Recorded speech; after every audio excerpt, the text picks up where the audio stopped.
Everybody knows a taxi driver likes being over-tipped, but you can't blame him for not liking being tipped over.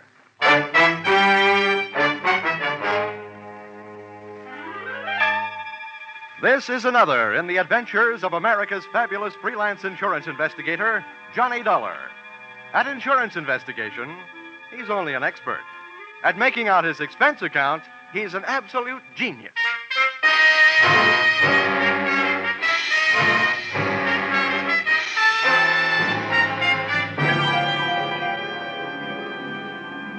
Expense account submitted by Special Investigator Johnny Dollar. To Home Office, the Nutmeg State Liability Underwriters, Hartford, Connecticut. The following is an accounting of my expenditures during my investigation of the disappearance of 12 Apex cabs. Or who took the taxis for a ride. Expense account, item 1, $3.10, train fare Hartford to New York. Item 2, $1.10, dinner en route. Item 3, $18, club car. Expense account, item 4, $1.30, cab fare from station to garage and offices of Apex Taxi Company. I naturally waited for an Apex cab, but could have saved my time. The driver told me nothing, except that the man who came rushing out of the Apex office when we pulled up was the big boss, Mr. Gordon McKissick. Thanks, driver. He's just the man I'm looking for. Here. Thank you, sir. Hey, McKissick! I can't stop now. I'm in a hurry. See me tomorrow. Wait a minute, will you? I'm Johnny Dollar from the insurance company. Oh, good. That's different. Just in time. Come along. Where are we going? Come on, tell you in the car. Just had a call from the police. Another one of my cabs has been stolen. Huh? They found the driver slugged and unconscious, and I got to get out of there. I tell you, Dollar, I'm going crazy. This has got to stop. It's not only driving me out of business, it's driving me out of my mind. The police have done their best, and Lord knows I have too, but I'm about ready to give up. This makes 12 of my taxi cabs disappeared off the face of the earth. It's fantastic. I can't believe it. Hold it, McKissick. Do us both a favor, will you? Huh? What? Play cucumber for a few seconds. Oh. Remember, the insurance company I represent has plenty to scream about, too. What I need is some facts. I haven't got any facts. And if this keeps up, I won't have any taxis. They're gone, that's all. 12 of them, that's all there is to it. Any idea of a motive?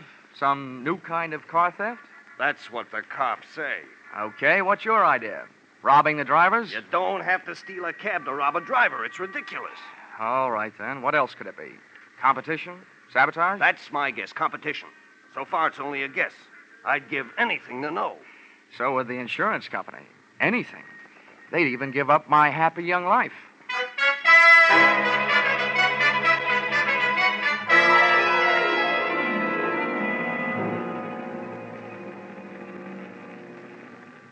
This is it. 13th and East River. Yeah, and there's the crowd. Humanity's strongest magnet. Blood. Yeah. Back. Please. Stand back. Come on. Hey, officer. Huh? What do you want? Look, here's my ID. This man is McKissick, the victim's boss. How about getting us through that crowd? Well, all right, but I don't know. The right side of his face don't feel much like talking. It's caved in. Stand aside now. Come on. Move. Let's get through here. Come on, Dollar. Let's move Clancy, in. open Okay. them up. I can't breathe in here, let alone the hurt man. Get out of the way, will you? Okay, Mr. Dollar, here you are. Oh. Hey, are they right? Is this one of your men, McKissick? Yeah, George Brandon.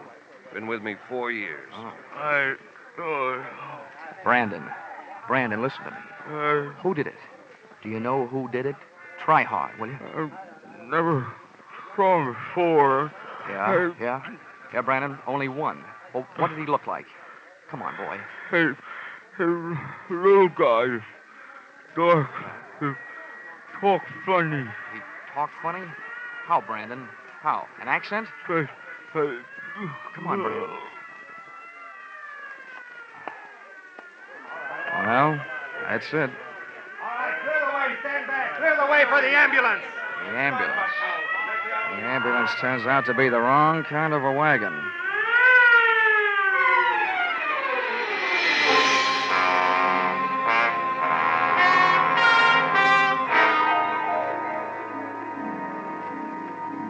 Expense account, item 5, $28.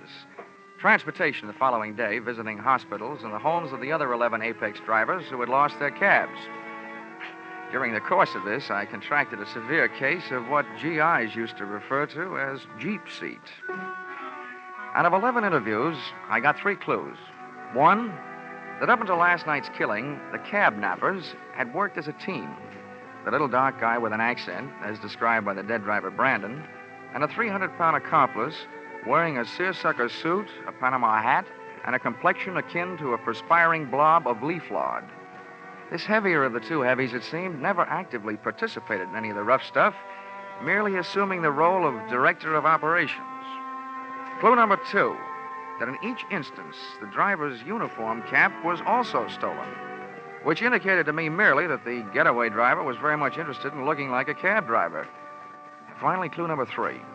From the most disgruntled of the drivers interviewed, the fact that the fleet owner McKissick had spent 3 years bootlegging, another 4 bookmaking, and had spent some very short vacations getting away from it all in prison, which naturally led me back to McKissick's Apex garage and office.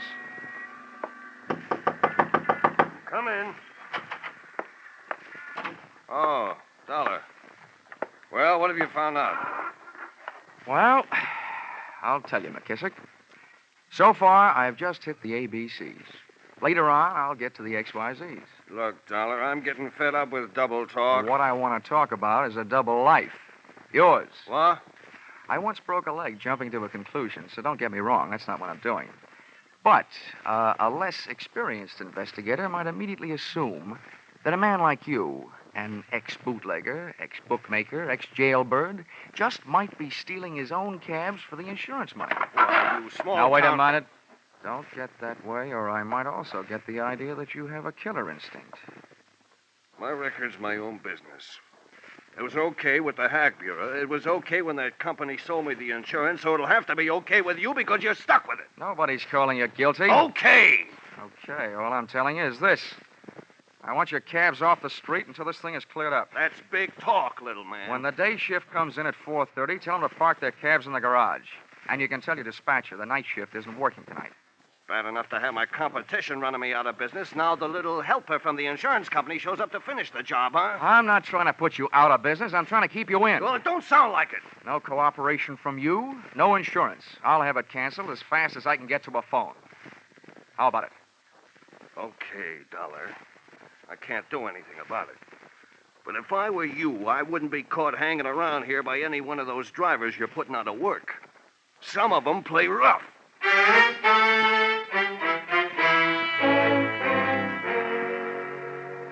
You can always depend on a cab driver for being on time when it's time to knock off work. By 5 o'clock, the garage was full of taxis and carbon monoxide fumes. By 5:30, it was devoid of humanity, and a night watchman I'd met before stood guard outside the locked gate. At 6 o'clock, a visitor dropped in on him, followed almost immediately by me. Senor, it is so important that I find it. Yeah. It contains everything I have in the world almost. All my money, even my What's passport. this, Vinny? Huh? Oh, Mr. Dollar. Yeah. Well, a young lady claims she lost... My purse, senor. I hired one of your taxi cabs this afternoon and left my purse in it. It's so important that I get it. Yeah. I told her to call Lost and Found in the morning. But, senor, what will I do tonight? While we're trying to figure that out, will you join me in a drink? I would like that. Her name was Marita Guastella. She was the dark type, so I took her around the corner to a dark saloon. On the way in, we passed 4 grumbling Apex cab drivers shooting hot looks at me over cold beers. I arranged her in a booth so I could keep an eye on them, in case their intentions were no good, and an ear on her story, which I knew wasn't. You see, this is my first trip to America. I came from Spain 2 weeks ago. This afternoon, I was shopping on Fifth Avenue, and that is when I took the cab from 49th Street to the Sherry Netherlands Hotel. 49th, Sherry Netherlands. Yes.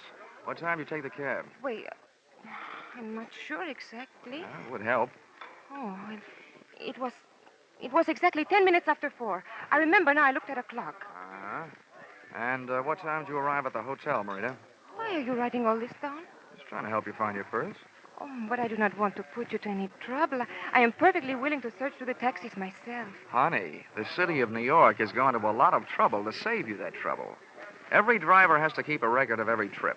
Where he picks up his passengers, where he drops them, and when. He puts it on a big card. So all we have to do is find out which card has your trip listed on it, then we'll know which cab. Oh, I see. Then we'll go to the little cab and probably find your little purse. All right? Oh, it is very good of you, senor. If you would not mind the trouble. Sometimes bothering with this kind of trouble eliminates my employer's troubles. How about another martini?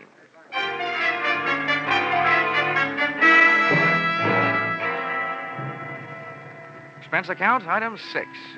$4, bar tab. Tip to waiter, $1. And here's a tip to young ladies who are pretending that they just came from Spain 2 weeks ago. Don't order bird bath martinis and put them away in one gulp. The drinking taste of Spanish ladies is more the sherry type. And martinis are hard enough to get used to in 2 years, let alone 2 weeks.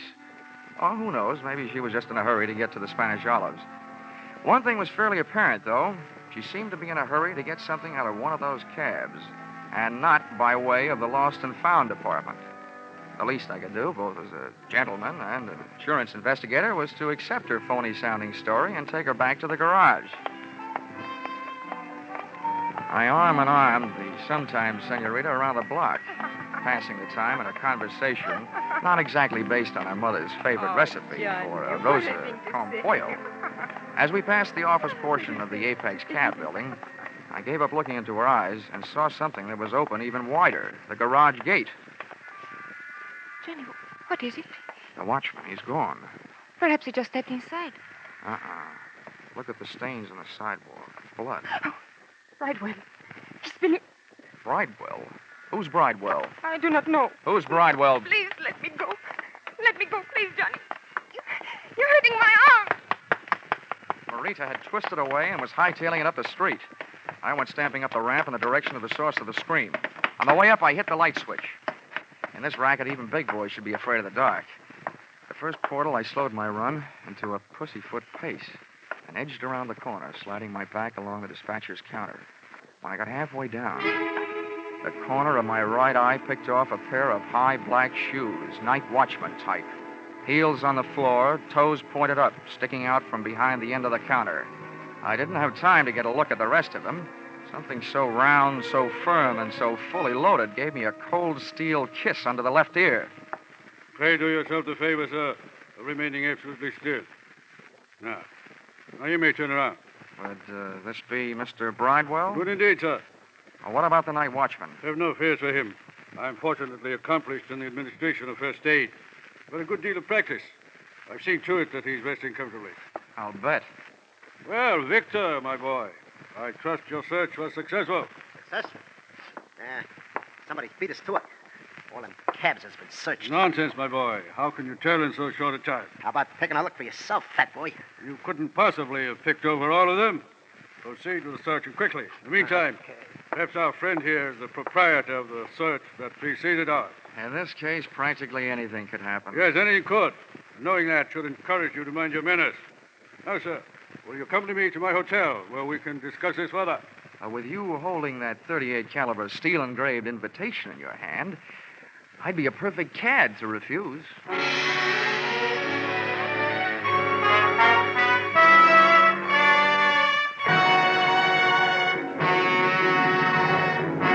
In just a moment, we'll return to the second act of Yours Truly, Johnny Dollar. But first, your armed forces are constantly searching for new methods and devices for national security and better peacetime living. Today's serviceman is a skilled professional who works with advanced techniques and equipment. If you're interested in science and technical subjects, your armed forces offers you a great opportunity now. Find out how you can join the world's greatest scientific enterprise, the Armed Forces of the United States. Now, with our star, Charles Russell, we return to the second act of Yours Truly, Johnny Dollar. And tonight's story, Who Took the Taxis for a Ride? Looking for some stolen taxi cabs and wound up in a hotel room looking stupid. Not wishing to make this a permanent effect, I put my mind to work, and the fruits of its labor went something like this. Whoever had been stealing those cabs, and I figured I was face to face with one of them now, had not been stealing the Apex rolling stock for the cabs themselves, but for something evidently hidden in one of them. From here on in, there was only one way to play it, by ear. And it was easy, because the pasty-faced 300-pounder draped in a double-breasted seersucker tent was doing all the talking. Back in 1912, when I was expelled from Oxford University as a result of an unfortunate association with an unscrupulous proctor, I arrived at this decision, sir. It is sometimes not profitable to be on the apparently right side. Do I make myself clear? Well, in a roundabout way, I think so. Now then, I am thus fully acquainted with my position in regard to this matter of the Scarlet Madonna. But you, where do you stand? I'm running a one-man escort service for Marita Guastella. Marita. So, the lovely but unwise Marita has taken unto herself an accomplice, has she? Well, as long as you're allied with her, you and I must be at cross purposes. Well, I'm open to suggestion. Good. The girl is nothing more than a penniless adventuress, a common thief. But I, sir, may be able to tempt your trenchant loyalties with some very fetching terms. Well, Victor? This is our man, all right. I knocked it out of that night watchman when he came to. There was only one guy in that garage besides us. This is him. Let's go to work. Now, here, Victor. This is not the time for violence. The gentleman and I are about to discuss terms of mutual profit. Are we not, sir? You were discussing. I was listening. Yes. You'll find that I can be concise when the situation demands that I be. Shall we start with a figure of, say, $5,000? I got nuts. Let me work him over. Well, Victor, you kindly remember that I deplore violence. Well, young man, what do you say?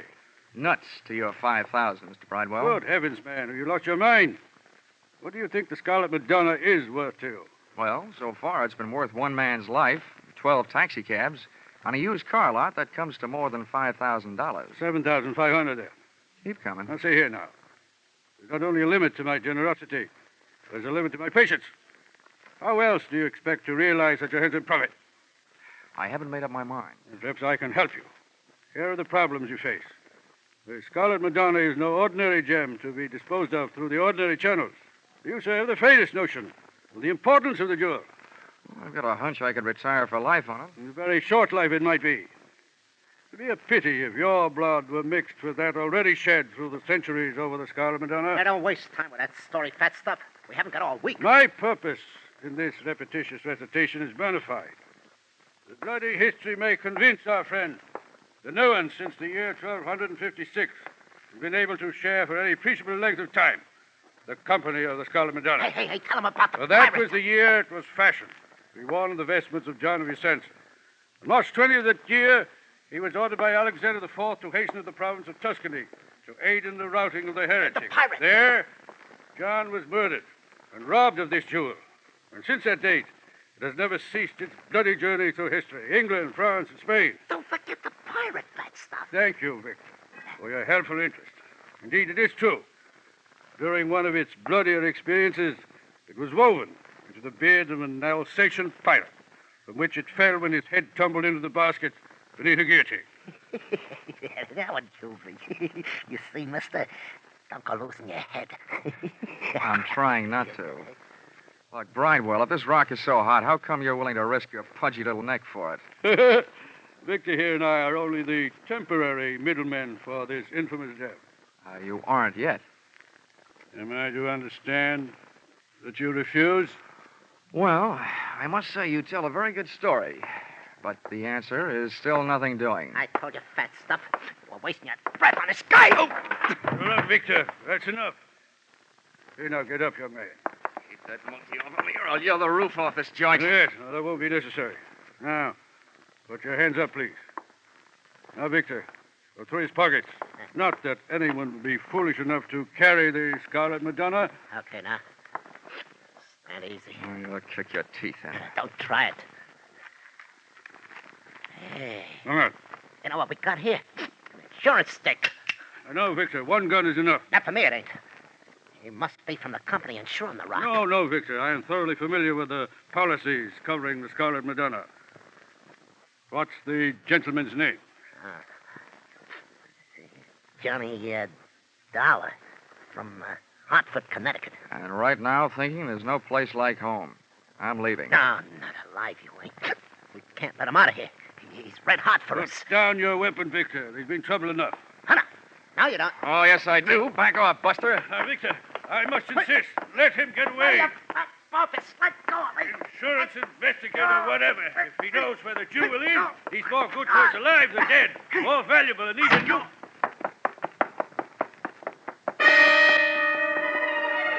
The elevators weren't fast enough. I hit every fourth step down 8 flights of stairs to the lobby and out into the street. Mr. Dollar. Hmm? Johnny, I must see you. Oh, Marita. Well, this saves me looking for you. You just tag right along. Taxi! you are, sir. After you, Lady of Spain. Thank you, Johnny. You're welcome.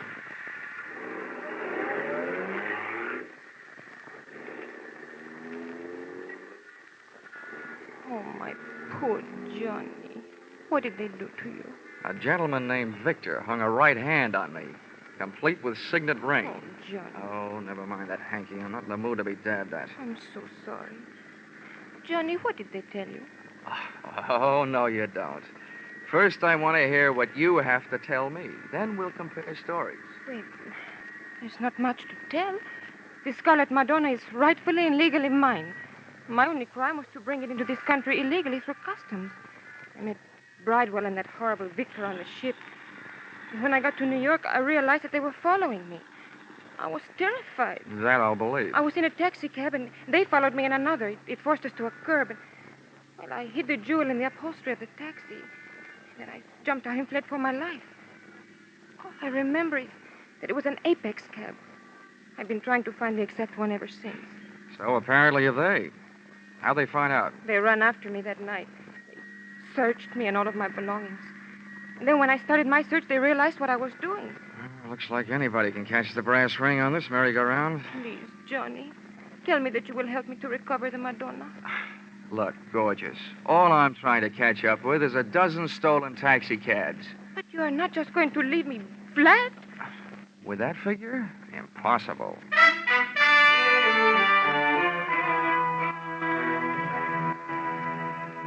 I took Marita to a small hotel, got her a room, and while she was taking a bath, I stole her clothes and left her, locked in that strongest of midtown prisons, nudity.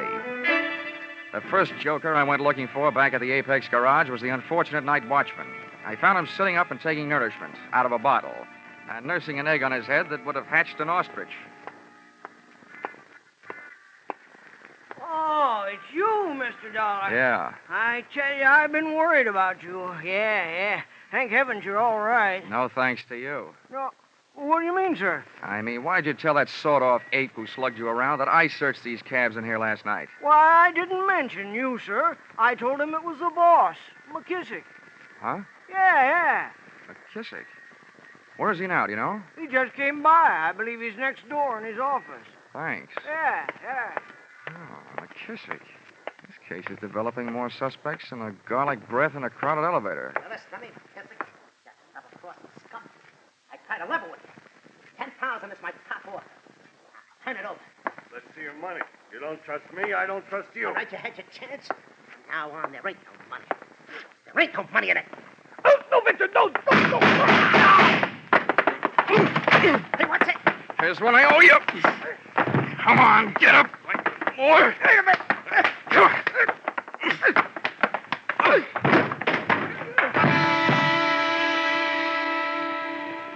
Then I finished the job he had started. I found the Scarlet Madonna clutched in McKissick's dead hand. For a Scarlet Madonna, it was mighty green. It was an emerald about the size of a pack of cigarettes that's been flattened out in your pocket. A Madonna figure was carved in bas relief on one surface. As I stood over the body of McKissick, looking down at the green gem in my hand, I realized where it got its crimson name. For on the floor, outlying my hand, was a spreading pool of scarlet blood. Well, sir, we meet again. Yeah, so it seems. May I offer you my congratulations, at the same time request that you hand over the Scarlet Madonna? Being unarmed, as you are, you're not welcome to it. Well, perhaps I have something more persuasive than a weapon. Here are my credentials. I'll look at them if you'll back up against the wall. Very well. You'll also find there a letter authorizing me to the legal possession of this infamous, this hateful, this accursed instrument of greed.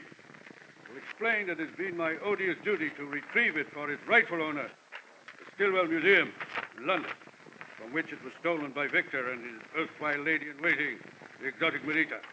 Insurance investigator. You? Where do you come from? What's your outfit? Yes, I thought I'd set you back on your heels. I'm from London.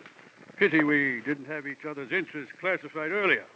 We might very well have, shall we say, collaborated in this matter. Yeah. I'm sure there's an unvoiced question lurking on the tip of your tongue. My association with the bestial victor. Well, at this point, I didn't want to insult you. Think nothing of it, my boy. Due to a fortunate similarity in voice and physique to your accomplished actor, Mr. Sidney Greenstreet, I find myself automatically listed as undoubtedly the villain of the piece. In this case, and in many others during my fantastically successful career as an insurance investigator, I was able to align myself with the basic source of the villainy involved. Further, I pray that you not accuse me of being associated with any of the physical violences which have punctuated this case. In short, this Victor fellow occasionally slipped through my fingers. Look, all I'm trying to find is 12 lousy taxicabs. Well, then, your troubles are at an end, my boy. I shall write out an address. Fine. And then... there you shall find them unharmed in the warehouse hard by the East River. Okay. You'll forgive me, I'm sure, if I tell you that in this case, it is but another small milestone in the glorious pathway strewn with superior accomplishments in solving those minor mysteries evolved by the niggardly minds of the sniveling criminals who would offend the sanctity of that guardian of the peace of the public mind, the insurance company. Amen.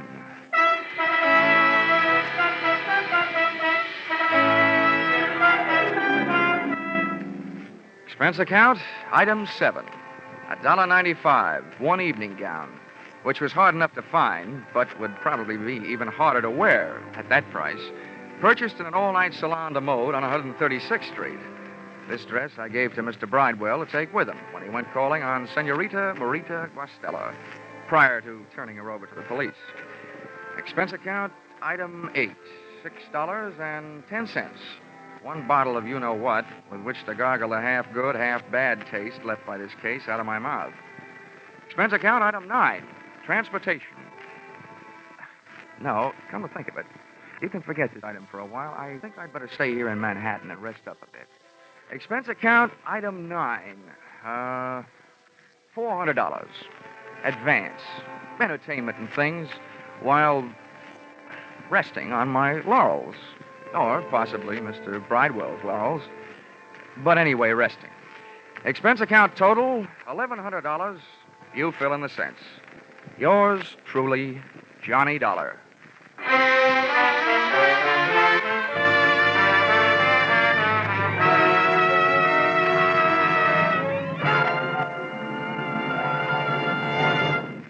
Yours truly, Johnny Dollar, is produced and directed by Norman MacDonald and stars Charles Russell, with script by Paul Dudley and Gil Dowd.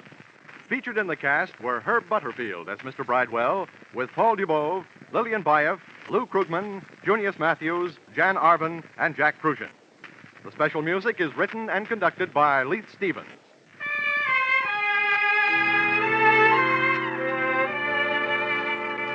Be sure to be with us again at the same time next week when another most unusual expense account is handed in by Yours truly, Johnny Dollar.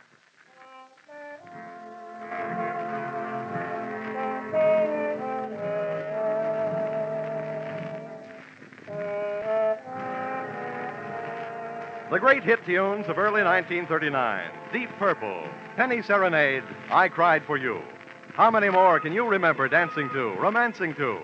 You'll hear them in smart new 1949 arrangements when your hit parade on parade comes along immediately over all of these same CBS stations. Alan Botzer speaking. This is CBS, the Columbia Broadcasting System.